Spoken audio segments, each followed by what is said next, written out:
Hello everyone, my name is Samriddhi Srivastav. I'm 12 years old and I'm very fond of reading books. So, let me start today's video by asking a question.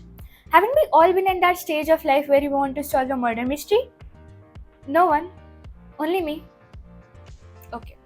I personally have been in a stage of life when I wanted to solve a murder mystery badly, but of course I didn't find one. But yeah, I did find some great books related to that.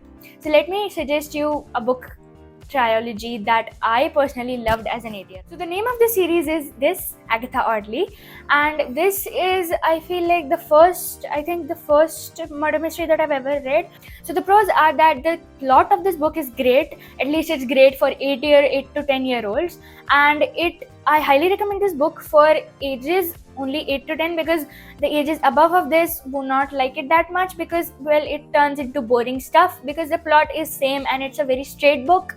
It's a straightforward book. It does not have any twists and turns.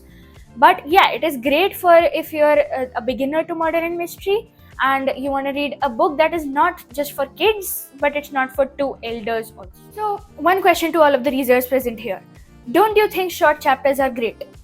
I personally feel that short chapters are great because it feels like you have actually achieved something. You have read a part of the book. If there are long chapters, you're just turning pages and looking wherever the chapter ends. When will the chapter end? Because that chapter is the same throughout. You want another page, you want another story, you want another plot. So I feel like this book is great for beginners because it has small chapters that are not so irritating, and we'll move on to the big chapters and the last book or higher or more books of the series. I would say I personally love this book so much that I actually wrote to the writer of this book to make more series of this book. But yeah, obviously she didn't listen. But that's okay. So thank you very much. I hope this helps.